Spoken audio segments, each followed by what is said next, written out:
ॐ अज्ञानतिमिरन्धस्य ज्ञानाञ्जनशलाकया चक्षुरुन्मिलितं येन तस्मै श्रीगुरुवे नमः। श्रीचैतन्यमनोभीष्टं स्थापितं येन भूतले स्वयं रूपः कदा मह्यं ददाति स्वपदान्तिकं। वन्देऽहं श्रीगुरु श्रीयुतपदकमलं श्रीगुरुन् वैष्णवंश्च श्रीरूपं सागरजातं सहगण रघुनाथान्वितं तं सजीवं साद्वैतं सावधूतं परिजन सहितं कृष्ण चैतन्य देवम श्री राधा कृष्ण पादान सहगण ललिता श्री विशाखान्वितांश्च। हे कृष्ण करुणा सिंधु दीन बंधु जगतपते गोपेश गोपिका कांता राधा कांत नमस्तुते। तप्त कांचन गौरांगी राधे वृंदावनेश्वरी वृषभानुसुते देवी प्रणमामि हरिप्रिये। वाञ्छाकल्पतरुभ्यश्च कृपा सिन्धुभ्य एव च पतितानां पावनेभ्यो वैष्णवेभ्यो नमो नमः। नमो विष्णुपादाय कृष्णपृष्ठाय भूतले श्रीमते भक्तिवेदांत स्वामी इति नामिने नमस्ते सरस्वते देवे गौरवाणी प्रचारिणे निर्विशेष शून्यवादी पाश्चात्य देशतारिणे। जय श्री कृष्ण चैतन्य प्रभु नित्यानंद श्री अद्वैत गदाधर श्रीवासादि गौर भक्तवृंद। हरे कृष्णा कृष्णा कृष्णा हरे हरे, हरे राम राम राम हरे हरे। हरे कृष्णा। यस प्रभु जी। यस प्रभु। भगवान के नाम जप में होने वाले 10 अपराध, तो कृपया सभी ध्यान से सुनेंगे। 10 अपराध कौन कौन से हैं? पहला है भगवान नाम प्रचार में संपूर्ण जीवन समर्पित करने वाले महाभागवतों की निंदा करना। दूसरा है शिव, ब्रह्मा आदि देवों के नाम को भगवान नाम के समान अथवा उनसे स्वतंत्र समझना। तीसरा है गुरु की अवज्ञा करना या उन्हें साधारण मनुष्य समझना। चौथा है वैदिक शास्त्रों अथवा प्रमाणों का खंडन करना। पांचवा है हरे कृष्ण महामंत्र के जप की महिमा को काल्पनिक समझना। छठवा है पवित्र भगवान नाम को अर्थवाद का आरोप करना। सातवां नाम के बल पर पाप करना। आठवां हरे कृष्ण महामंत्र के जाप को वेदों में वर्णित एक शुभ सकाम कर्म यानी कर्म कांड के समान समझना। नौवां अश्रद्धालु व्यक्तियों को हरि नाम की महिमा का उपदेश करना। 10वां भगवान नाम के जप में पूर्ण विश्वास न होना और इसकी इतनी अगाध महिमा श्रवण करने पर भी भौतिक आसक्ति बनाए रखना। भगवान नाम का जाप करते समय पूर्ण रूप से सावधान न रहना भी अपराध है। प्रत्येक वैष्णव भक्त को चाहिए कि इन 10 प्रकार के अपराधों से सदा बचकर रहे ताकि श्री कृष्ण के चरण कमलों में परम शीघ्र से शीघ्र प्राप्त हो, जो मनुष्य जीवन का परम लक्ष्य है। हरे कृष्ण। हरे कृष्णा। बहुत बहुत धन्यवाद प्रभु जी का। तो हम प्रवेश करते हैं आज की भगवत गीता के सत्र में, और हमने 14वें अध्याय में हैं हम। और 14वें अध्याय प्रकृति के 3 गुण बहुत इंपॉर्टेंट है। ये प्रैक्टिकल है, हमने भी चर्चा की कल परसों भी। आप रोजमर्रा सुबह से शाम जब जो जीवन अपन चला रहे हैं उसमें हम हर किसी को देखते हैं, इवन अपने आप को भी देखते हैं कि हम कैसे गुणों से ग्रस्त हैं। गुण मतलब जो है ना, हमने पर चर्चा की, ये प्रकृति से बनते हैं गुण, और प्रकृति में हम रहते हैं और प्रकृति के गुणों को भोगते रहते हैं ना, है ना। पुरुषः प्रकृति स्थो ही भुंक्ते प्रकृति जान गुणान कारणम गुण संगो अस्य सद असद योनि जन्मसु। 13वें अध्याय में हमने पढ़ा कि प्रकृति में ही हम जीवात्मा पुरुषः प्रकृति स्थो ही उसमें ही रहता है और प्रकृति के गुणों को भोगता रहता है उसको। ये हमेशा हमको मालूम होना चाहिए कि हर पल कोई ना कोई गुण हमारे अंदर या हमारे बाहर हमारे ऊपर इन्फ्लुएंस कर रहा है हमारे को, हर हर समय। ऐसा कोई समय नहीं है जब हमें कोई गुण इन्फ्लुएंस नहीं कर रहा हो, क्योंकि प्रकृति में रहते हैं तो प्रकृति में गुण रहेंगे ही रहेंगे। ठीक है। आगे कहते हैं कारणम गुण संगो अस्य, गुणों का संग का कारण, जो भी आप गुणों को अपना संग करते हैं, जिनको पसंद करते हैं, जिनको अपने जीवन में ज्यादा रखते हैं, जिनको प्रयास करते हैं कि ये गुण में मैं रहूं, उन गुणों के संग के कारण सद असद योनि जन्मसु, हमारी जो अलग अलग शरीर हमको प्रदान होते हैं वो उन गुणों के संग के कारण ही होते हैं। अब ये आपको सोचना है कि मेरे को कौन सा गुण मेरे को अपनाना है, मेरे को अपने जीवन में क्या गुण रखेंगे। तो मैं एक भागवतम में पढ़ रहा था श्लोक, जिसमें बताया, शायद आपको भी पढ़वाया था, कि ये एक जीवन स्वप्न की तरह है। ठीक है। जिस दिन हम मर जाएंगे, उस दिन हमें ऐसा लगेगा, अरे ये तो स्वप्न की तरह था, मैं जो है पूरा का पूरा जीवन जी लिया। तब हमको ये पता पड़ेगा कि मैंने पूरा जीवन व्यर्थ कर दिया, या उसका यूज कर लिया, या मैंने ऐसे काम क्यों किए। तब पछतावा होगा।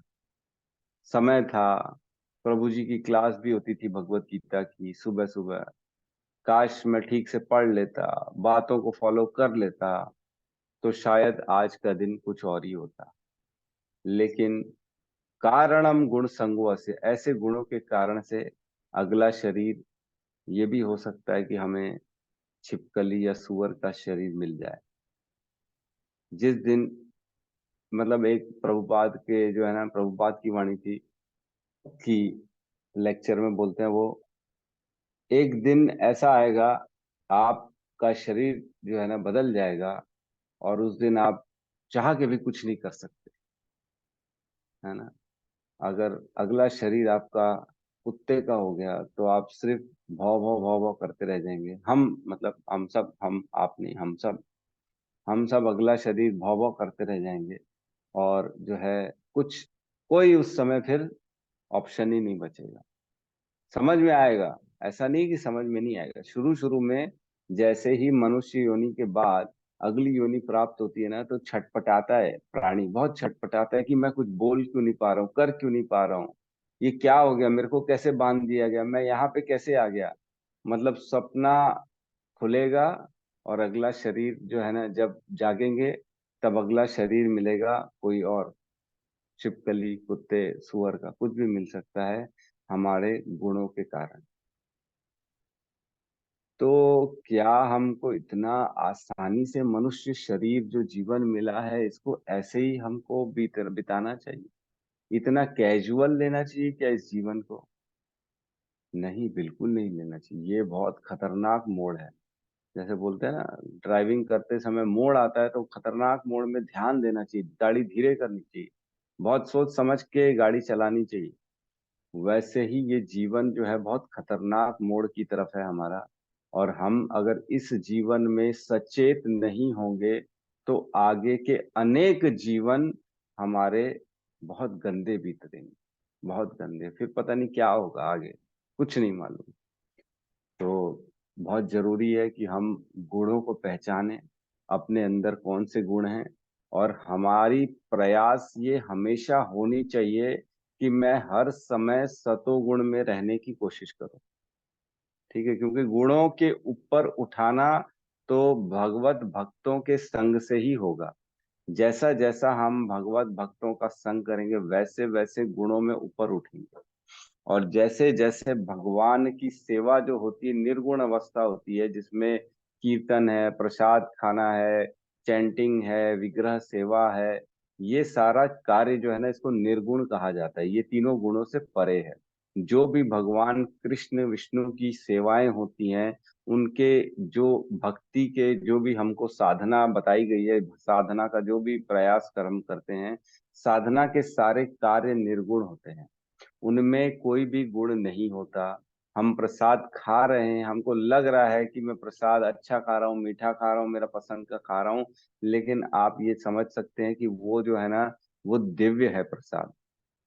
उसमें भगवान का जो है ना कृपा मिली हुई है, भगवान का उचिष्ट है वो। तो वो इस पृथ्वी का तो हुआ ही नहीं, वो दिव्य हो गया, आध्यात्मिक जगत की वस्तु हो गई वो। और जैसे जैसे हम ऐसी चीजों का सेवन करेंगे, ऐसी चीजों में अपनी सेवाओं को लगाएंगे, वैसे वैसे हम भी तीनों गुणों के परे हो जाएंगे।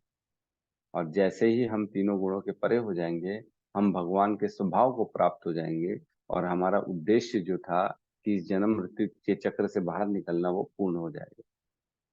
तो हम देखते हैं कि जीवन भर में ना हमारे पास, जैसे ही सुबह होती है, सुबह तो अच्छा खासा बॉडी एकदम फुल चार्ज होती है, सतोगुण में रहते हैं, तो हम चैंटिंग बहुत बढ़िया करते हैं। सुबह सुबह चैंटिंग भी देखेंगे सबकी बढ़िया हो जाएगी। जो प्रभु जी सुबह चैंटिंग होती है, वो दिन भर में नहीं होती है। दिन भर तो खाली फिर माला ही घुमाते रहो, भाव ही नहीं आता। क्यों नहीं आता? क्योंकि जैसे जैसे हम दिन में आगे बढ़ता है, सूरज ऊपर आता है, गुणों का प्रभाव बढ़ता जाता है, रजोगुण आ जाता है दिन भर में। आप कुछ भी चाहते हुए भी आप इतना एकाग्र से माला नहीं कर सकते, क्योंकि रजोगुण का इफेक्ट आपके अंदर आ चुका है। फिर जैसे जैसे शाम होती है, तमोगुण का इफेक्ट आता है, और फाइनली हम सोते हैं तो सोना जो है हमने देखा है कि वो तमोगुणी है। निद्रा तमोगुणी होती है। तो हम सब फाइनली तमोगुण निद्रा में प्रवेश करते हैं, और फाइनली जो है फिर अगले दिन की तैयारी होती है। तो एक ये प्रश्न हो सकता है, तो प्रभु जी निद्रा है तमोगुणी, तो क्या हम सब में भी तमोगुण है? तो हाँ, बिल्कुल हम सब में तमोगुण है। हम सब में मिश्रण है, कभी हम सतोगुणी रहते हैं, कभी रजोगुणी, कभी तमोगुणी। ये अवस्थाएं चेंज होती रहती हैं।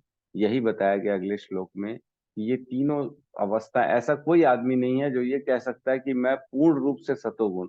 उसमें एक हल्का सा टिंच मात्र होगा, तमोगुण होगा, हल्का सा रजोगुण होगा, लेकिन होगा जरूर। और हम जैसे लोगों में तो पर्याप्त मात्रा में है। रजोगुण और तमोगुण पर्याप्त है हमारे अंदर। सिर्फ मुश्किल से सुबेरे के ये जो भगवत गीता का हम संग करते हैं और चैंटिंग करते हैं, बस ये थोड़ा बहुत समय हमारा सतोगुण में निकलता है, बाकी तो मुश्किल है। हमारे विचार, हमारे आसपास का वातावरण, हमारे आसपास के लोग, संग जो हम करते हैं, ऐसे लोगों से संग करते हैं जिसमें हम सतोगुण में प्रवेश नहीं कर पाते। इसीलिए कहते हैं एसोसिएशन इज वेरी इंपॉर्टेंट। जैसे जैसे लोगों का संग करेंगे, वैसा वैसा गुण आपके अंदर प्रवेश करता ही जाएगा। ठीक है, तो हम प्रवेश करते हैं श्लोक क्रमांक 10 में। कल हमने 9 पढ़ा। 9 में भगवान बताते हैं, कल 8 और 9 हमने दोनों पढ़ा, नहीं 8, 8 पहले ही पढ़ लिया था, कल 9 पढ़ा ना। 8 है प्रभु जी, 8, केवल 8। कल हमने केवल 8 पढ़ा, तमोगुण है ना। आज जी। हम 9 और 10 ये दो श्लोकों को साथ में लेंगे। तो कल हमने एक बार तीनों श्लोकों को बांधना, किससे बंधते हैं ये तीनों गुण, हम एक बार चर्चा कर लेते हैं। सतोगुण किससे बनता है?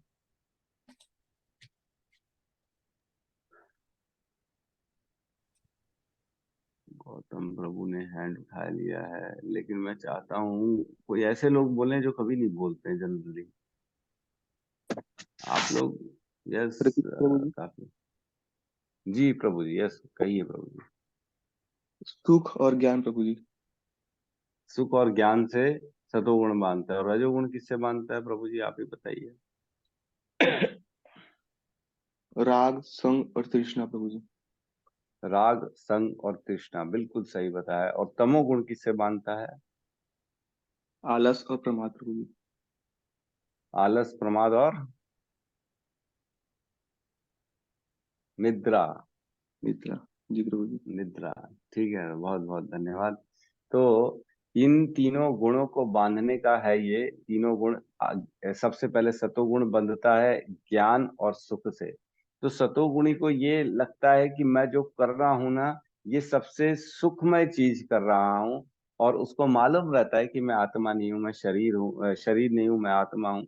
और पापों से जनरली वो मुक्त रहता है, क्योंकि उसके अंदर ये ज्ञान रहता है कि मेरे को जो है ना, सतोगुण में, सतोगुणी व्यक्ति का ज्ञान उसको पाप करने से दूर रखता है, वो पाप नहीं करता जनरली। और दूसरी तरफ ही जो रजोगुण है, उसका जो है लक्षण है राग, संग और तृष्णा। राग है स्त्री पुरुष का अटैचमेंट, संग है परिवार, अपने अपनों परायों मित्रों, इनका जो है ना अटैचमेंट, और तीसरा है तृष्णा, मतलब भौतिक वस्तुओं का प्यास, इंद्रिय तृप्ति के पीछे पागल। और ये तीनों चीजों का रिजल्ट ये होता है कि सतोगुणी व्यक्ति सकाम कर्म में बंधता है।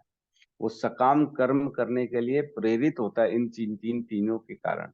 उनको ये तीनों का सुख चाहिए, इसलिए वो प्रयास करता है, मेरे पास धन हो, मेरा नाम हो, सम्मान हो, इन सब चीजों में लगा रहता है, ताकि मेरे लोग मेरे को छोड़ के ना जाएं, मेरे लोग मेरे प्रति जो है ना पागल बने रहें, मेरे मैं जो चाहूं वो मुझे प्राप्त हो जाए। और वहीं पे ही हम देखते हैं तमोगुण जो होता है, वो प्रमाद, आलस्य और निद्रा। प्रमाद मतलब हमने कल भी पढ़ा, परसों भी पढ़ा। प्रमाद मतलब पागलपन। पागलपन का एक्चुअल अर्थ ये हुआ कि उसको जो कार्य नहीं करना चाहिए वो करता है। है ना, और जो कार्य करना चाहिए उसको नहीं करता है। क्यों ऐसा करता है? क्योंकि वो अज्ञान में है ना। तमोगुणी अज्ञान के कारण उत्पन्न होता है, और अज्ञान के कारण वो ऐसे कार्य करता है जो नहीं करना चाहिए। जैसे कि उसको मालूम होता है कि अपने घर वाले, मेरे अपने परिजन अपने नहीं होते हैं, लेकिन पूरा जीवन वो अपनों को अपना ही समझ के बैठता है। अपने आप को शरीर मानना, है ना, दूसरों को शरीर, दूसरे जीवों को शरीर ना आत्मा न मानना, उनको खाली जो है ना इंद्रिय तृप्ति या वस्तु समझना, है ना। काट दिए जब मुर्गे आए, वो अरे काटो, मजा आता है। कई लोग, मैंने पहले बचपन में था, मैं, मेरे मित्र थे, वो बड़े खुश होते थे। मैं तो आज खुद अपने हाथ से मुर्गा काट के आया हूँ। अरे मैंने तो ये कर लिया, पता नहीं क्या हो, समझ में ही नहीं आ रहा है लोगों को कर क्या रहे हैं। ठीक है, तो ये तीनों गुणों को बांधते ये लोग हैं, और उसका रिजल्ट भी हमने पढ़ा। तो 90वें अध्याय 90वें श्लोक में प्रवेश करते हैं हम। पेज नंबर 495, सब साथ में दोहराएंगे। सत्वं सुखे संजयति, सत्वं त्वं सुखे सुखे संजयति, सज्जयति, रजः कर्मणि भारत, रजः कर्मणि कर्मणि भारत, भारत, ज्ञानम् आवृत्य तु तमः, ज्ञानम् ज्ञानावृत्य आवृत्य तु तु तमः, तमः, प्रमादे संजयति उच्य। ते प्रमादे सज्जयत्युत। संजयत्युत। रिपीट करेंगे। सत्वं सुखे संजयति, सत्त्वं सुखे सज्जयति, रजा कर्मणि भारत, रजः रजा कर्मणि कर्मणि कर्मणि भारत, भारत, ज्ञानं वृत्य तु तमः, ज्ञानम् ज्ञानावृत्य आवृत्य तु तु तमः, प्रमादे संजयत्युत। प्रमादे प्रमादे सज्जयत्युत। संजयत्युत। सत्वं सुखे संजयति, सत्त्वं सुखे सज्जयति, रजः कर्मणि भारत, रजा रजः कर्मणि कर्मणि भारत, भारत, ज्ञानम् आवृत्य तु तमः, ज्ञानम् ज्ञानम् आवृत्य आवृत्य तु तमः, प्रमादे संजयति उत। प्रमादे सज्जयत्युत। अनुवाद। हे भरत पुत्र, सतोगुण मनुष्य को सुख से बांधता है, रजोगुण सकाम कर्म से बांधता है, और तमोगुण मनुष्य के ज्ञान को ढककर उसे पागलपन से बांधता है। श्लोक को देखेंगे एक बार। सत्वम सुखे संजयति, जो सतोगुण है, सुखे सुख से, संजयति बांधता है, रजः कर्मणि भारत, और रजोगुण कर्मों से, जो है ना, कर्मों की श्रृंखला से बांध देता है। भारत मतलब अर्जुन। और ज्ञानम आवृत्य तू तमः, तो यहाँ पे भी तू कहा गया, तू मतलब हीन भावना से, तमह तो एकदम स्पेशल अलग ही टाइप का है, बोले ये बेकार है, इससे क्या बात करें। ये ज्ञान को आवृत्ति कर देता है, ज्ञान को ढक देता है। तू तमह, तमह जो है, और इसका क्या होता है, प्रमादे संजुयुक्त, मतलब ये पागलपन में बांध देता है, ऐसा कहा जाता है। ठीक है, तो ये श्लोक एक्चुअल में पिछले श्लोकों से उसका निष्कर्ष है। तीनों श्लोकों का निष्कर्ष ये है कि कौन सा गुण किस चीज से आपको बांध रहा है। जैसे जो है सतोगुण, ये आपको सुख के कारण बार बार प्रेरणा देता है कि हमको ऐसा ही करना चाहिए। जो सतोगुण व्यक्ति होता है उसको मालूम है, जैसे कोई प्रोफेसर है, फिलोसोफर है ना, जो लेखक है, उनको उसी में आनंद होता है। वो अपने आप की परिस्थिति को ऐसा बताते हैं कि आप तो समझ ही नहीं सकते हो हमारे को, हम उस परिस्थिति में हैं, अब आप लोग बहुत नीचे हो। वो दूसरों को क्या समझता है, अज्ञान समझता है, अपने आप को ज्ञानी समझता है। तो ज्ञानी आदमी को समझाना बहुत मुश्किल है। आपके जो है पसीने छूट जाएंगे, लेकिन ज्ञानी आदमी को नहीं समझा सकते कि तुम गलत हो। वो मानेगा ही नहीं कि आप जो बोल रहे हो, वो तो अपने आप को सुपीरियर मानेगा, आपको इन्फीरियर मानेगा। तो आपको जब इन्फीरियर मानेगा तो आपकी शिक्षाएं लेगा ही नहीं, वो बोलेगा गलत सलत बात करते हो यार। तो सतोगुण में रहना बहुत जो है ना, मतलब मुश्किल तो है, आज की डेट में मुश्किल है, क्योंकि जैसा संसार चल रहा है पूर्ण रूप से रजो और तमो में ही है, सतोगुणी तो व्यक्ति है ही नहीं, बहुत कम है। लेकिन प्रयास यही होना चाहिए कि सतोगुण में रहें। क्यों? क्योंकि सतोगुण में रहते हुए ही हम ज्ञान को पा सकते हैं। अब इधर पे प्रश्न आता है, क्या भगवत गीता का ज्ञान और भागवतम का ज्ञान भी सतोगुण में रहने पे आता है? तो ये बहुत इंपॉर्टेंट प्रश्न है। तो हम देखेंगे कि जो तमोगुण और रजोगुण में है ना, सबसे पहले वो व्यक्ति को आप जितना ही भगवत गीता का ज्ञान समझाओगे उसको समझ में नहीं आए। आप देखेंगे भले ही स्कूल का इंटेलिजेंट लड़का क्यों ना हो, क्यों ना संसार में अच्छा कार्य कर रहा हो, बिजनेसमैन हो, क्यों ना तर्कवादी नेता हो जो अपने शब्दों की जाल से सबको फंसाता हो, क्यों ना इतना ज्यादा इंटेलिजेंट हो, लेकिन उसको आप भगवत गीता का एक श्लोक भी समझाओगे ना तो उसको समझ में नहीं आएगा, है ना। एक श्लोक बोलोगे ना, वो बोलेगा ये क्या बात कर रहे हैं यार, मेरे को तो समझ में नहीं आ रहा। इवन सबसे जो प्रसिद्ध श्लोक है ना, सर्वधर्मान परित्यज्य मामेकम शरणम व्रज अहम त्वं सर्व पापेभ्यो मोक्षयिष्यामि मा शुचः। ये भी बोलोगे तो भी वो इस पर भरोसा नहीं करेगा, बोले यार ऐसा थोड़ी होता है, बाकी को क्या शिव जी को हम छोड़ देंगे क्या? वो क्या कर रहे हैं हमारे लिए? दुर्गा देवी जो है इतना हमारा नवरात्र रखते हैं हम, वो क्या कर रही है? वो क्या उनको छोड़ दें? बोले यार ऐसा हो ही नहीं सकता, वो स्वीकार ही नहीं करेगा। बहुत जरूरी है कि ये ज्ञान तभी आपके अंदर आएगा जब हम अपने आप को सतोगुणी में लाएंगे। जैसे जैसे हम सतोगुण का पालन करेंगे वैसे वैसे हम देखेंगे ये ज्ञान हमारे अंदर प्रभावित कर रहा है, ये हमको मतलब प्रकाशमान कर रहा है। तो तभी हम सुबह सुबह भगवत गीता की क्लास करते हैं। तो क्या सुबह की भगवत गीता की क्लास और शाम की भगवत गीता की क्लास में फर्क नहीं आता? आता है, आता है। सुबह की भगवत गीता की क्लास पूर्ण रूप से सतोगुण में रहती है, और शाम की क्लास में, क्लास तो खुद जो है वो तो दिव्य हो गई भगवान की, क्योंकि डिस्कशन है भगवान की वाणी का, लेकिन बाहर प्रकृति का प्रभाव तमोगुण रहता है। तो बड़ा मुश्किल होता है उस समय एकाग्रता से समझना। कोशिश करती है प्रकृति कि इनको तमोगुण में रखा जाए, लेकिन हमारी कोशिश रहती है कि हम भगवान के ज्ञान को, दिव्य को समझें। तो बड़ा जूझना जिसको बोलते हैं ना, संघर्ष के द्वारा जो है ना गाड़ी चलती है। एक गाड़ी चलती है जैसे ढाल में खुद ब खुद चलती है गाड़ी, लेकिन जब चढ़ाव के समय आ जाता है ना तो संघर्ष के साथ गाड़ी को चढ़ना पड़ता है, इजी नहीं होता चढ़ना। तो वैसे ही है ये हमारा जो समय है, सुबह सुबह सतोगुण का समय, इसमें सब भगवान के काम इजी हो जाएंगे। मंगला आरती हो जाएगी, जपा हो जाएगा, क्लास हो जाएगी, सब समझ में आ जाएगा। लेकिन जैसे ही ये शाम हो जाएगी तो सब मुश्किल हो जाएगा। ठीक है, तो बेसिकली सतोगुण हमको सुख से बांधता है। क्यों? क्योंकि उसके अंदर ये ज्ञान रहता है कि मैं सुखी हूँ, मेरी कंडीशन बेस्ट है, ये उसके अंदर धारणा बनी रहती है। और रजोगुणी व्यक्ति सकाम कर्मों से बंधता है, क्योंकि उसको अपने परिजनों, बीवी बच्चों, इनका जो है ना संग चाहिए, स्त्री पुरुष का संग चाहिए, उसको सम्मान चाहिए, इसलिए वो उसके लिए कर्म करता रहता है, कर्म करता रहता है। तो क्या जो है, मतलब एक और चीज है, सतोगुणी व्यक्ति रजोगुणी व्यक्ति जो होता है ना, वो रजोगुण के लिए हम देखते हैं कुछ भी कर सकता है। इवन मंदिरों में दान भी दे देगा अगर उसका नाम होगा।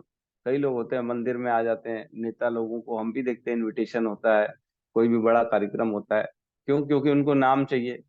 उस नाम के लालच में वो आएंगे और उससे वो डोनेशन देंगे। डोनेशन मांग लो कितना भी, लेकिन उनको माला पहनाओ, नाम लो, माइक दो, स्टेज में बुलाओ तो बड़े प्रसन्न हो जाएंगे। तो इससे क्या होता है, दोनों दोनों अर्थ हमारे सिद्ध होते हैं। एक तो वो मंदिर आ गया, एक तो उसका पैसा भी लग गया भगवान की सेवा में, तो उससे कुछ ना कुछ उसकी स्वीकृतियां मिलेंगी। और वो जब मंदिर आएगा, कुछ नाम लेगा भगवान का, हरे कृष्ण बोलेगा, ये बोलेगा, तो उसकी भी स्वीकृतियां उसको मिलेंगी, और ये धीरे धीरे उसके एलिवेशन का कारण बन सकता है। ठीक है। और भक्तों के लिए तो नो डाउट भगवान व्यवस्था कर ही देते हैं, ऐसे भेज भेज के रजोगुणियों को कि पैसे दो और आप अपना जो है ना भक्तों की सेवा करो। और तमोगुण मनुष्य के ज्ञान को ढक करके उसे पागलपन बना देता है। तो ज्ञान ढक देता है और समझ नहीं पाता क्या सही है और क्या गलत है। तो हम एक बहुत बड़ा एग्जाम्पल है मेरे ख्याल से उसको सिकंदर बोलते हैं ना, अलेक्जेंडर जो मरा था, जब उसको अंतिम यात्रा थी, तब उसने बोला था कि मेरे अंतिम यात्रा में मेरे दोनों हाथ बाहर निकाल देना, खुले रखना और दिखा देना, ताकि पूरे पूरे पूरे संसार को पता पड़े कि मैंने इतना पूरा आधा विश्व जीत लिया, लेकिन फाइनली मेरे हाथ खाली हैं। और मेरी अंतिम यात्रा में सारे डॉक्टर होने चाहिए, सब पढ़े लिखे लोग होने चाहिए, ताकि लोगों को पता पड़े कि इन सब लोगों के होते हुए भी मेरे को मृत्यु से कोई बचा ना सका। अलेक्जेंडर ही था ना वो, क्या नाम था उसका? किसी सिकंदर को था प्रभु जी, जानकारी? सिकंदर। तो सिकंदर का ही तो नाम सिकंदर का है जी, सिकंदर का नाम है, अलेक्जेंडर अलेक्जेंडर है। सिकंदर, अलेक्जेंडर सिकंदर था शायद। अलेक्जेंडर, हाँ उसी को ही हाँ, बोलते हैं, अलेक्जेंडर उसको बोलते हैं सिकंदर को ही बोलते हैं। अलेक्जेंडर। हाँ। हम्म।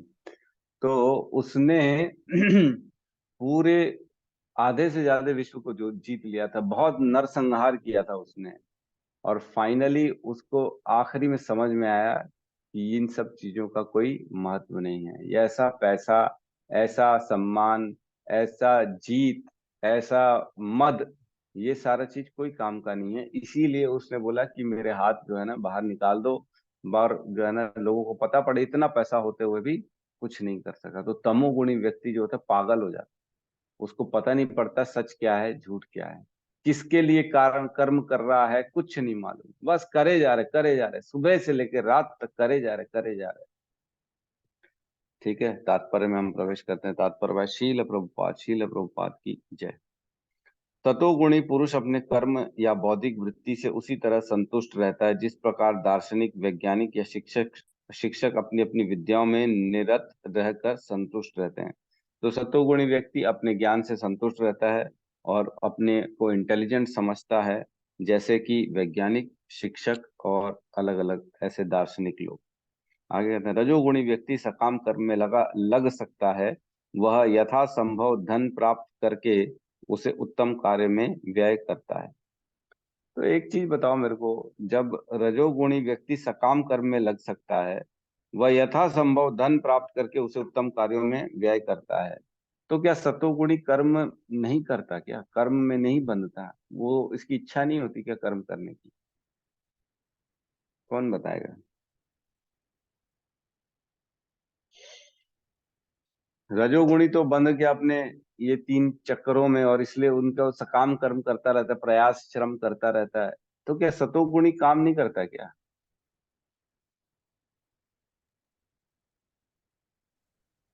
करता है ना प्रभु जी, लेकिन निर्लिप्त करता होकर तो करते होंगे वो। निर्लिप्त होके करता है। अच्छा, और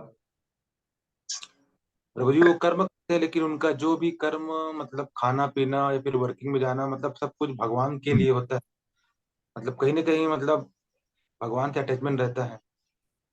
नहीं नहीं, सतोगुणी का मतलब जरूरी नहीं है कि वो खाली भगवान के लिए करे, बिल्कुल नहीं। वो तो गुणों में बंधा हुआ है, वो भक्ति नहीं करता, वो पूजा पाठ करता है ना, भक्ति से परे रहता है वो।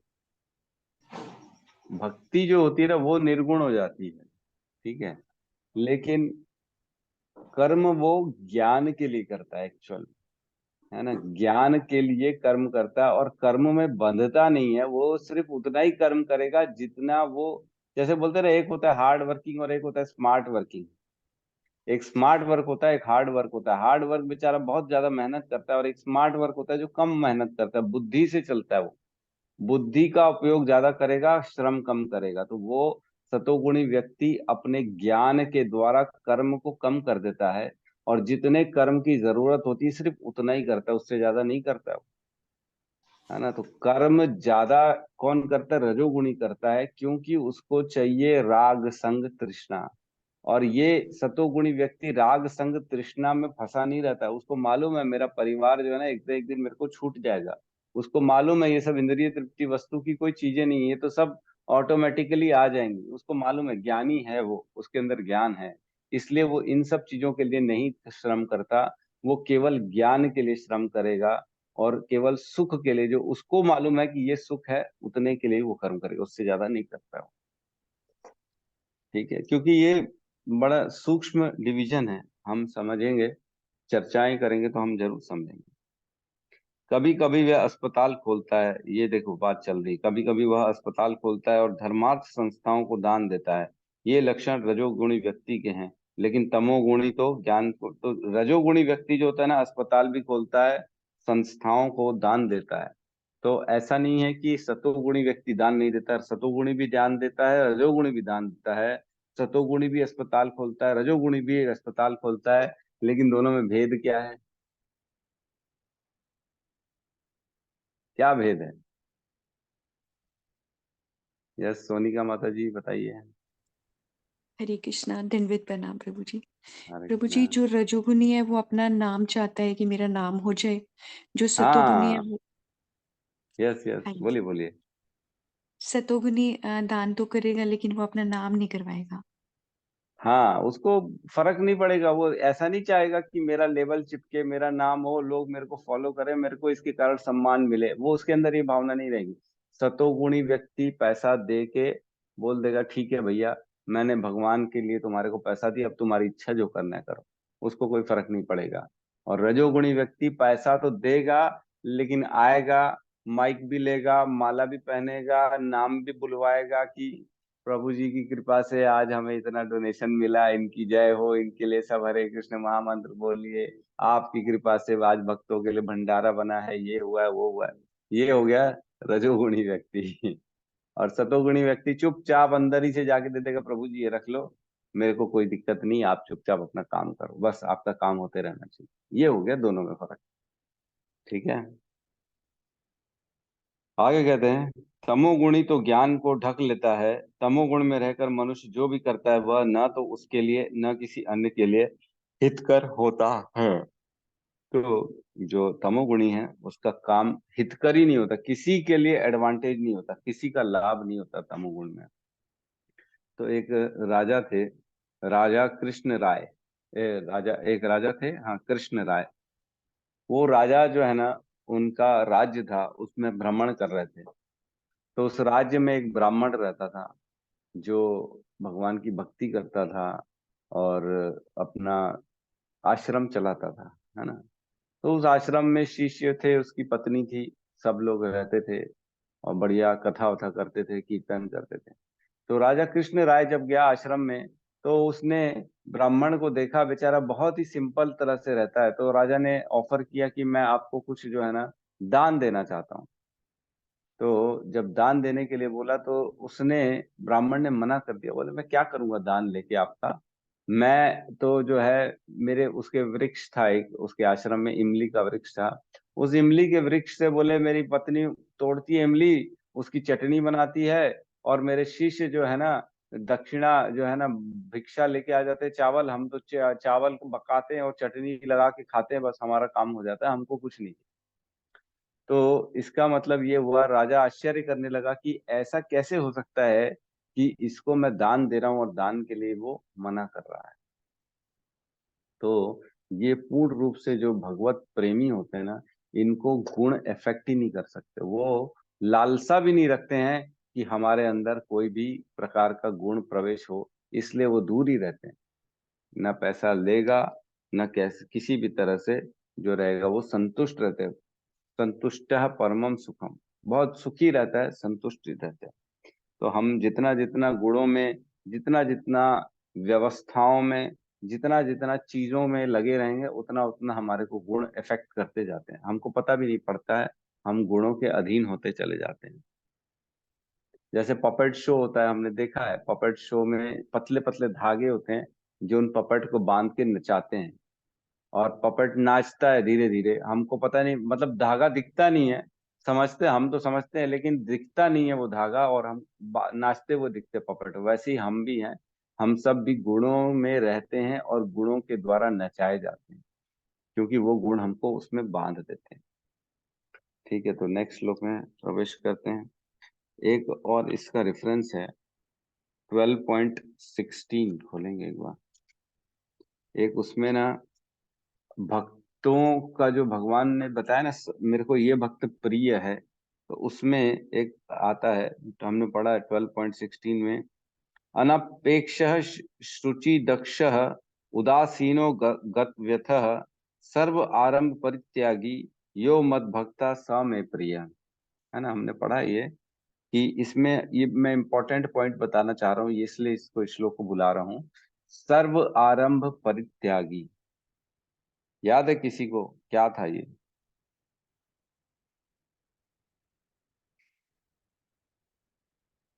क्या मतलब था सर्व आरंभ परित्यागी? हमने इसमें अच्छे चर्चा की थी, कौन बताना चाहेगा?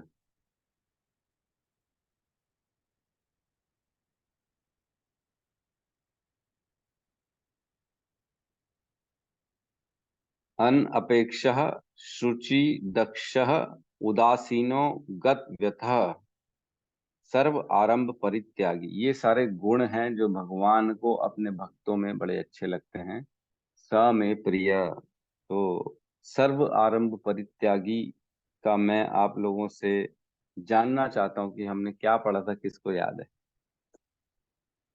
अरे जल्दी भाई, कोई तो एंट्रीज करो, कैसा करो। प्रभु जी मैं शायद अनिल, क्लास में था उस समय। आप नहीं थे? नहीं प्रभु जी। अच्छा, मेरे को तो उम्मीद थी आप ही सबसे पहले बोलोगे, बताओ। वीडियो देखता हूँ प्रभु जी। चलो कोई बात नहीं। यस सोनिका माता जी बताइए। प्रभु जी जो सभी उपाधियों से मुक्त रहता है, जो सभी उपाधियों सर्वारंभ से परित्यागी, मुक्त रहता मतलब है, आप जो अटेंड किए थे शरीर क्लासेस? शरीर की सभी उपाधियों से मुक्त रहता है वो। ठीक है ठीक है। ये क्लास अटेंड किए थे क्या, याद है क्या आपको? जी प्रभु जी। ठीक है, प्रभु जी और कौन एक्चुअली बताना यही चाहेगा? चैप्टर चल रहा है हमारा। 12th चैप्टर याद कर रहे, 16 तक ही पहुंचे हम। अच्छा, श्लोक रिसाइटेशन में। श्लोक, ओके ओके, जी प्रभु जी 16 तक सबको याद हो गए हैं श्लोक। मतलब 12.16 तक? हाँ जी 12th चैप्टर पूरा ही मैं इनको याद करवा रही हूँ सबको। वाह तो वाह, हरि बोल, 3 बहुत तक सुंदर। सबको आते हैं श्लोक। वाह वाह, बहुत सुंदर। ठीक है, तो कौन बताना चाहेगा सर्व आरंभ परित्यागी और क्या मतलब होता है? इसमें 5 नियम अपना बताए थे प्रभु जी आपने, 5 हाँ वो हर, क्वांटिटी बताए थे, हाँ वही है क्या? हाँ, हर श्लोक में लगभग 5 क्वालिटी हमने चर्चा की थी। हर श्लोक में 12.13 से लेकर 12.20 तक भगवान ने अपने भक्तों में प्रिय लगने वाले गुणों का वर्णन किया हुआ है। तो हर श्लोक में देखेंगे ना, किसी में अद्वेष्टा, सर्वभूतानाम, क्षमा, दुख सुख शमी, इन सब चीजों में समान रहने वाला अलग अलग गुण है। तो मैं ये पॉइंट के बारे में चर्चा करना चाह रहा हूँ, सर्व आरंभ परित्यागी कौन सा गुण है? आगे पार्ट पीछे सपाट नहीं होना चाहिए भाई, हमने बहुत चर्चा की थी।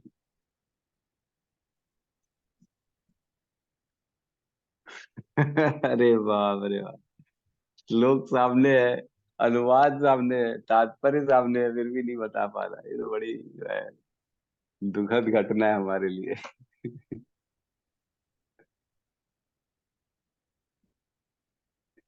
बताओ अनिल प्रभु, आपसे आशा करते हैं हम कि आप बताओगे। मैं कोशिश कर सकता हूँ प्रभु जी, सही है कि नहीं गलत हो आप डिसाइड कीजिएगा। हाँ मुझे ऐसा लगता है इस श्लोक के माध्यम से ना, मतलब जो भगवान के ऐसे भक्त रहते हैं वो कर्म फल पर डिपेंड नहीं रहते। मतलब जैसे कि आपने एक एग्जांपल बताया कि वो इमली की चटनी खाते हैं, नॉर्मल चावल खाते हैं और दान की अपेक्षा नहीं करते। तो इसलिए ऐसे जो भक्त रहते हैं वो किसी प्रकार की फल की कामना नहीं करते, वो जो मिल जाए उसी में मतलब संतुष्ट रहते हैं। और एक्स्ट्रा वो कर्म या फिर प्रयास वो नहीं करते मेरे हिसाब से। हम्म, मतलब जो मिल जाए उसी में संतुष्ट, ऐसा। ठीक है ठीक है, करीब हो आप, करीब हो। आरती माता जी, आप कुछ कहना चाहेंगी?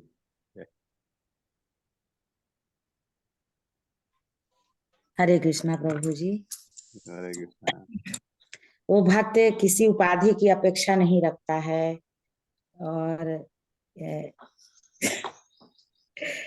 और वो धन संपत्ति भी कमाने की उसे किसी भी प्रकार की इच्छा नहीं रहती है। अच्छा, ठीक है ठीक है, चलो और पूनम माता संघर्ष जी। में संघर्ष नहीं करता, संघर्ष नहीं करता। ठीक है, यस पूनम माता जी।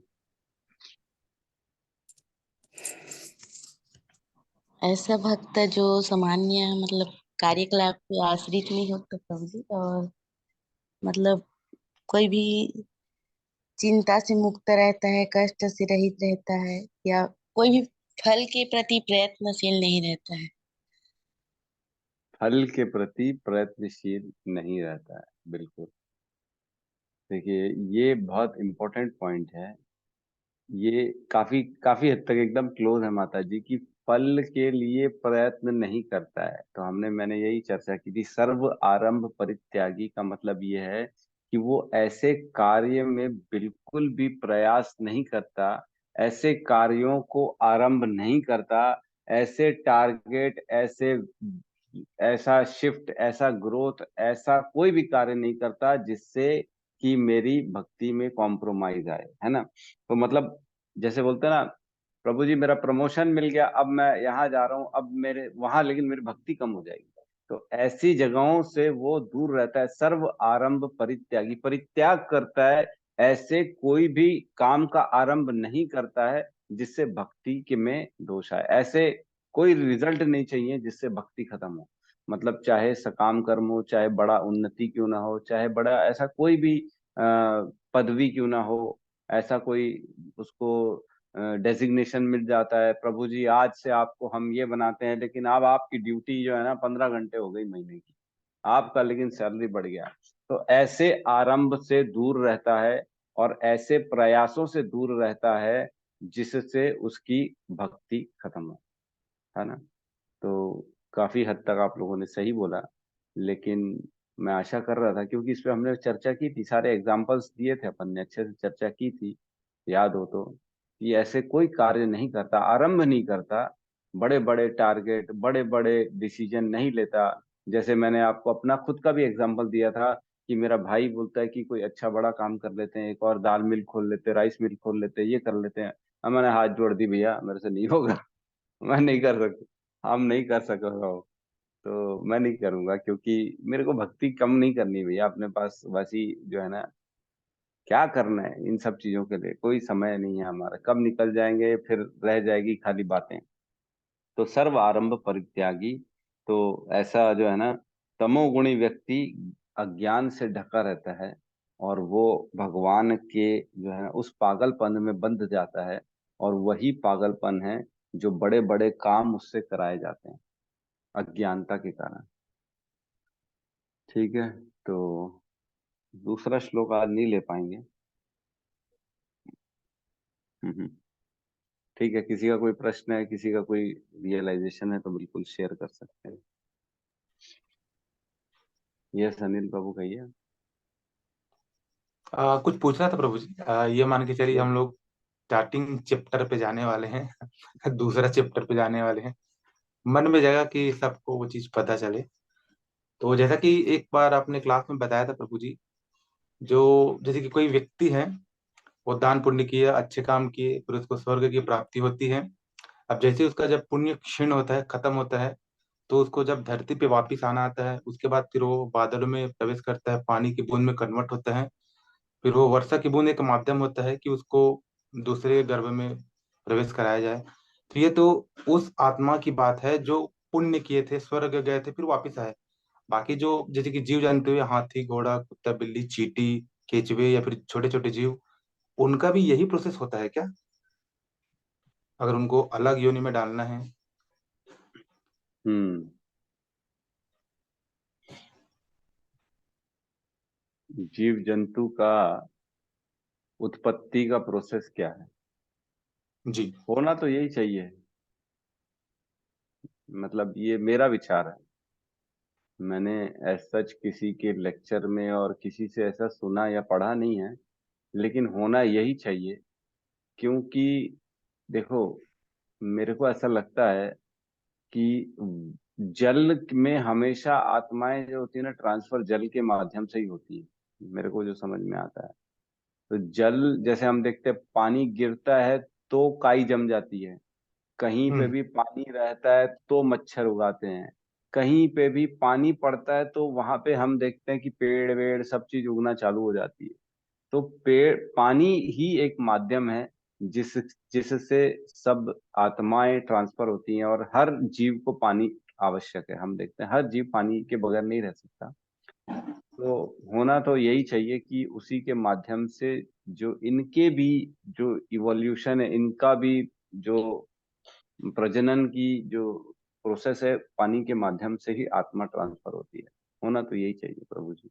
But I am not sure, मेरे को ऐसा लगता है कि 99% ये राइट है आंसर, लेकिन मैं फिर भी ये कहूंगा कि ये मेरा मत है। मुझे भी यही लगता है प्रभु जी, क्योंकि अगर आप अगर साइंटिफिक अगर बात करें तो पृथ्वी के 70% से ऊपर भाग में पानी है। अर्थात भगवान ने उसको ऐसा जानबूझ के दिया होगा कि मतलब इतना सारा पानी हो।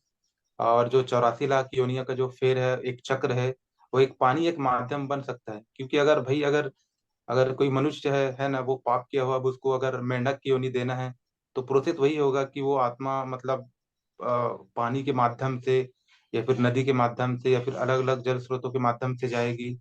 और वो दूसरे मेंढक के गर्भ में वो पानी के माध्यम से वो आत्मा ट्रेवल करेगी। तो मुझे भी ऐसा लगता है, क्योंकि पानी एक माध्यम से मतलब जिसमें जीव जंतु उसको पीते हैं, बड़े होते हैं, चाहे पेड़ पौधे उसको लेते हैं, ग्रहण करते हैं, फिर अपना ग्रोथ करते हैं। मतलब पानी के माध्यम से बोलते नहीं कि जल की जीवन की कल्पना ही नहीं कर सकती, जल ही जीवन है। तो कहीं ना कहीं हम्म। मुझे ऐसा लगता है कि ये होता हो, मेरे माइंड में सडनली ये क्वेश्चन आया अपने आप से कि ये तो खैर मनुष्यों के लिए ठीक है, लेकिन बाकी जीव जंतु के लिए भी ये होना चाहिए, क्योंकि बिना पानी के तो हम जीवन की कल्पना नहीं कर सकते हैं। और सही। जहाँ जल की बिल्कुल भी, सही। हाँ, और साइंस भी बोलता है कि अगर दूसरे ग्रह में अगर पानी की पॉसिबिलिटी होती है, इसका मतलब वहाँ जीवन हो सकता है। तो उसके लिए एक माध्यम चाहिए, तो होना चाहिए, मुझे भी ऐसा लगता है। हम्म। सही है प्रभु जी। ठीक है, सोनिका माता जी कुछ कहना चाहती हैं? यस माता जी। हरे कृष्णा प्रभु जी। प्रभु जी, जैसे हाँ। अनाज में कीड़ा आ जाता है, वहां तो पानी नहीं होता। जैसे चावल बंद बोरी में भी कीड़ा आ जाता है, दाल में कीड़ा आ जाता है। हाँ। कैसे आ जाता है, कौन बताएगा? प्रभु जी, इसका बताइए सीधा अनिल प्रभु। आंसर है कि जो ऑक्सीजन है, हम जानते हैं, अगर पानी के मॉलिक्यूल को अपन तोड़ें तो H2 मतलब हाइड्रोजन के दो मॉलिक्यूल और ऑक्सीजन के एक रहते हैं। तो कहीं ना कहीं अगर हम सांस ले रहे हैं तो उसमें भी ऑक्सीजन है और नमी ही कहना चाहिए, और जहाँ नमी इसका मतलब H2 है। और हम जानते हैं कि आत्मा का जो साइज है, वो बाल के अग्रभाग के 10,000वें हिस्से के बराबर होता है। मतलब बहुत ही महीन से महीन। तो वो बिल्कुल ये पॉसिबिलिटी है कि वो कहना चाहिए, अब जल के पार्टिकल में भी वो ट्रेवल कर सकता है। मतलब वो अगर वो केचुए में जा सकता है या फिर बैक्टीरिया में प्रवेश कर सकता है वो आत्मा, तो जल की जो महीन से महीन बूंद है उसमें भी वो प्रवेश कर सकता है प्रभु। वो ट्रेवल कर सकता है हवा के माध्यम से। तो अगर हम ये हम्म। हवा की बात कर रहे हैं, तो कहीं ना कहीं उसमें मतलब पानी की बूंद है, आर्द्रता है, नमी है। तो जैसे कि माता जी का क्वेश्चन है कि अगर दाल है तो उसमें कीड़े कैसे लग जाते हैं। हमने कई जगह देखा, कहीं मतलब पानी का स्रोत रहता नहीं है तो वैज्ञानिक लोग एक बड़ा सा मशीन लगाते हैं, फिर उसको ऑक्सीजन प्रवेश कराते हैं, फिर एक फिल्टर के माध्यम से जो ऑक्सीजन में या फिर हवा में जो उपस्थित जो नमी है उसको जल की बूंदों में कन्वर्ट करते हैं। उसके बाद फिर उसको पानी में कन्वर्ट करके उसको इकट्ठा करते हैं। तो कहीं ना कहीं वो उसी जल का उपयोग करते हैं जो ऑलरेडी इन्वायरमेंट में प्रेजेंट है। तो मुझे ऐसा लगता है कि ये जो नमी है वो हमारे वातावरण में है, और उसी नमी में वो हम्म। आत्मा ट्रेवल करती है। तब जाके वो चावल में कीड़े लग जाना, दाल में कीड़े लग जाना, ऐसा होता है। इवन हम कुछ खाने पीने का सामान रख देंगे करीब, मेरे साथ ऐसा हुआ है कई बार। जब हम गांव जाते हैं तो 7 दिन बाद उसमें एकदम फफूंद लग जाएगा, एकदम छोटे छोटे कीड़े निकल जाती है। हम डस्टबिन में आप कभी ध्यान से देखिए उसमें कीट लग जाते हैं। तो कहीं ना कहीं ये नमी एक माध्यम होता है प्रभु जी, मतलब जल जिसकी हम बात कर रहे हैं। तो मुझे ऐसा लगता है कि हम्म। जल ही वो माध्यम है जिसके वजह से वो जीव उत्पन्न होता है। तो दाल में या चावल में कीड़े जो लग जाते हैं, तो मैं आपको सबसे पहले बता दूं कि हर चीज में जल की थोड़ी थोड़ी मात्रा तो रहती ही है। आप इवन चावल ले लो चाहे दाल ले लो, दिखते तो सूखे हैं, लेकिन अंदर कहीं ना कहीं सूक्ष्म मात्रा में जल थोड़ा बहुत रहता ही है। और खुद अनाज में भी अंदर सैकड़ों आत्माएं रहती हैं। हमने चर्चा की हर हर क्षेत्र में अनेकों जो है ना आत्माएं रहती हैं, हर क्षेत्र में। इवन दाल ले लो, पेड़ ले लो, हमारा शरीर ले लो, कहीं पे भी ले लो, नाखून ले लो, बाल ले लो, हर कहीं बहुत सारी आत्माएं रहती हैं। तो आत्मा, मैंने पहले भी चर्चा की थी कि हर आत्मा प्रयास में रहती है कि मेरे को कैसे भी कोई क्षेत्र मिल जाए, है ना। मतलब शरीर के लिए वो तड़पती रहती है कि मेरे को कहीं से भी कोई भी शरीर मिल जाए। तो जब जहां जिसको जैसी स्थिति में कोई शरीर मिलने की स्थिति होती है, वो आत्मा उसको पकड़ लेती है। तो ऐसे ही है, जैसे पड़े पड़े पड़े पड़े, इवन हम देखते हैं पड़े पड़े भी पानी में कैसे मच्छर आ जाते हैं। क्यों आ जाते हैं? पानी तो पड़ा हुआ है खाली एक जगह में, लेकिन मच्छर उत्पन्न हो जाते हैं उसमें, अनेकों अनेकों मच्छर उत्पन्न हो जाते हैं पानी से। क्यों हो जाते हैं?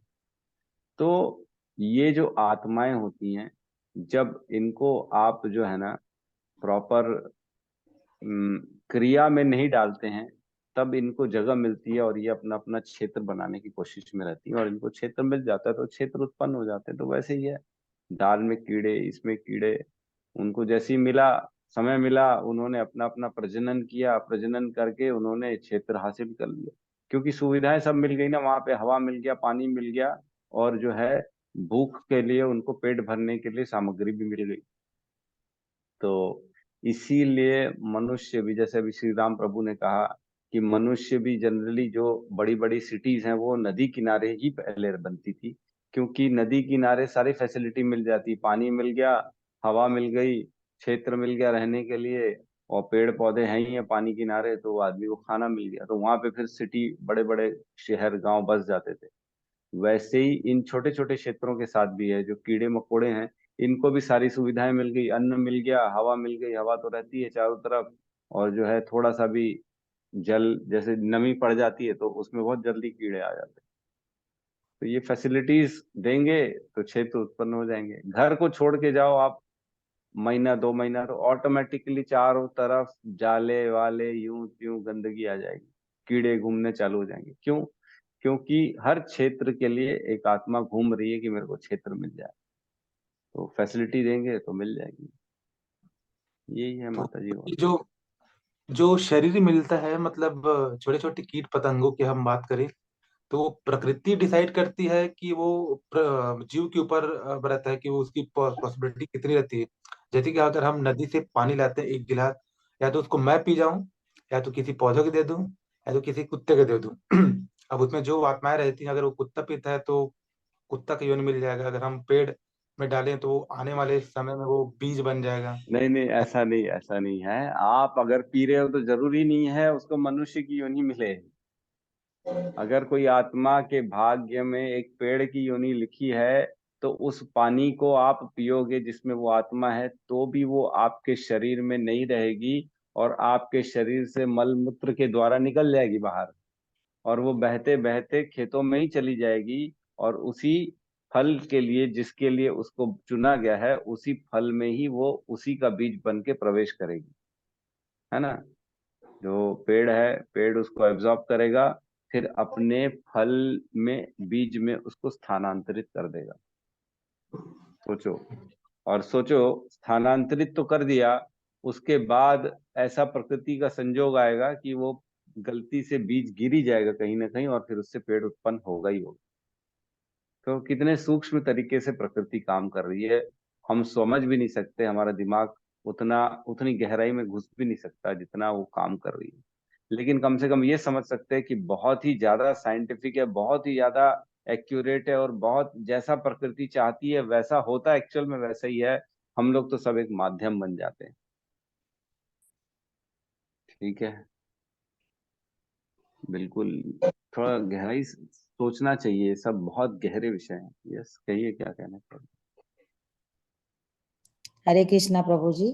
वो अनिल प्रभु जी ने जो कहा वो जैसे हम लोग अभी गीता के ज्ञान में इतना गंभीरता से हम लोग अध्ययन कर रहे हैं, पहले हम लोग ऐसे साधारण बोलचाल की भाषा में जानते थे, जैसे अनाजों को यदि सुखा करके रखा जाए तो उसमें कीड़े नहीं आते थे, तो उसमें कहीं ना कहीं वो नमी है, वो पानी है। इसीलिए अभी हम लोग ये सब चीज समझ रहे हैं, पहले ये सब समझते नहीं थे, ऐसे साधारण रूप से समझते थे। कि जब जब उसमें नमी रहता है तभी उसमें कीड़ा आ जाता है, और ये सुखा करके रखा जाए तो नहीं होता है। तो कहीं ना कहीं उसमें जल की मात्रा तो है। तो अनिल बिल्कुल। प्रभु से मैं भी सहमत हूँ।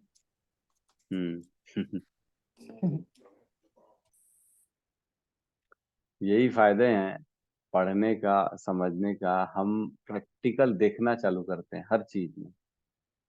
हम लोगों के गुणों को भी अब अनुभव करना चालू करेंगे, कौन कौन से गुण में ग्रस्त है इसलिए वो ऐसा है। ये हमको समझना चाहिए कि वो ऐसा इसलिए क्योंकि गुण है। अब ठीक है, गुण का प्रभाव है इसलिए ऐसा ऐसा बर्ताव कर रहा है, ठीक हो जाएगा ये भी आगे चल। ठीक है, तो चलो बहुत अच्छा है, अगर रियलाइजेशन हो रहा है तो करना भी चाहिए। ठीक है, तो हम यहाँ पे क्लास को क्लोज करते हैं। बहुत बहुत धन्यवाद सभी का, और सब मिलके हरे कृष्ण महामंत्र का जाप कर लेते हैं। हरे कृष्णा हरे कृष्णा कृष्णा कृष्णा कृष्णा कृष्णा कृष्णा हरे हरे हरे हरे हरे हरे राम राम हरे राम राम राम राम हरे राम हरे। हरे हरे। सभी भक्त वृंद की वृंद जय। की जय। जगत जगत गुरु गुरु श्रील श्रील प्रभुपाद प्रभुपाद की की जय। जय। निताई गौर प्रेमानंदे। और हरि प्रेमानंद हरि हरे बोल। हरि हरि हरि बोल। हरि हरि बोल। बोल। हरि हरि हरे हरि बोल। बोल। हरि हरि हरि बोल। हरि। हरि हरि हरि। हरि।